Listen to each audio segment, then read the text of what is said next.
Hola, soc la Núria Belliu, sociòloga, coach i constel·ladora familiar, i aquests minuts us parlaré breument sobre la gestió de l'estrès.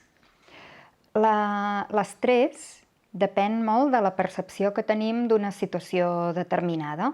En funció de la percepció que tinguem, doncs ens estressarem més o menys i també dependrà de cada persona.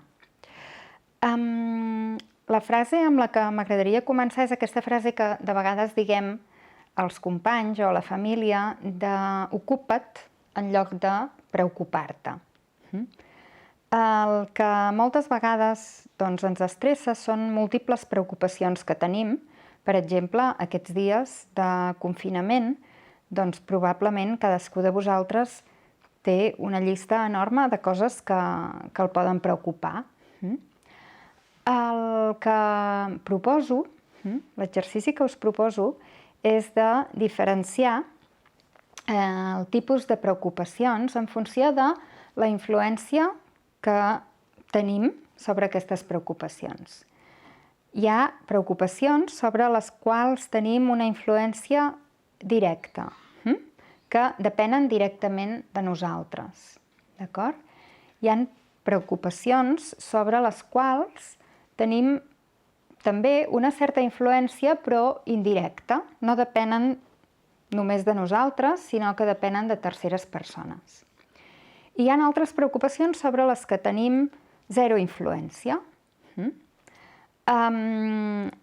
Les primeres preocupacions, per gestionar-les, les que depenen de nosaltres, doncs el que podrem fer serà canviar els nostres hàbits, el nostre comportament. En relació a les segones, que depenen de terceres persones, podrem incidir en la nostra manera de comunicar-nos i en com ens relacionem amb els altres. I per resoldre les terceres, com que no depenen en cap cas de nosaltres, l'única cosa que podem fer és adoptar una actitud d'acceptació.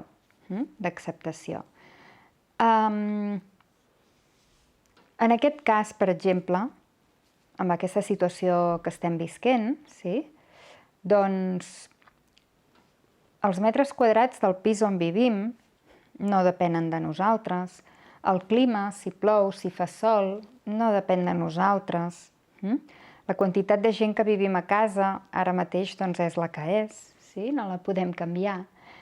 I, per tant, d'alguna manera són aquelles preocupacions que ens quedarien al final del sac. Si això fos un sac ple de preocupacions, són les que quedarien al final, i amb aquestes, doncs, més que fer alguna cosa, el que podem fer és canviar la nostra actitud. Adoptar una actitud d'acceptació. D'acord? D'acceptació. Que no és el mateix que resignació. Acceptació des de la tranquil·litat, des de la calma, des de l'acceptar les coses tal com són.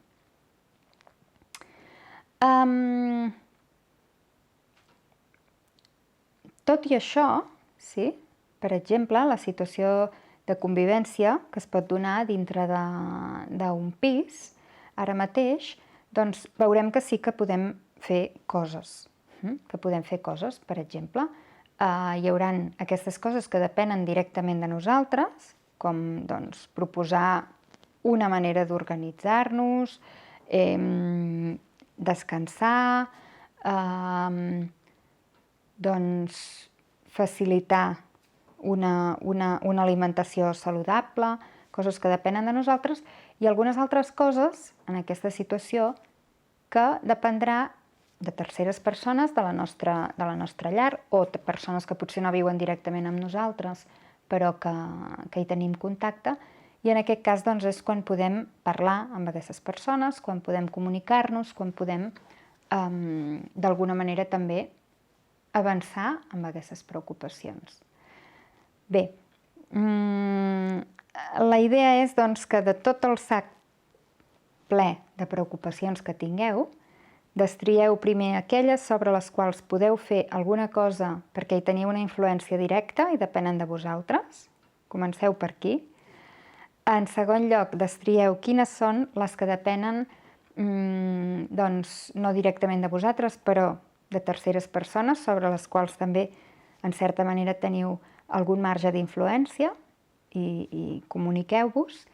I, doncs, en tercer lloc, aquestes preocupacions sobre les quals no podem fer res, però que podem acceptar tal com són. Espero que us hagi sigut aclaridor aquest vídeo, que estigueu bé tot i la dificultat de la situació actual, que gaudiu de cada moment i de la família, els que esteu en família, i molts ànims. Podreu anar seguint els meus vídeos a través d'aquest canal de YouTube i a través de les xarxes i del meu blog. Moltes gràcies. Que vagi molt bé.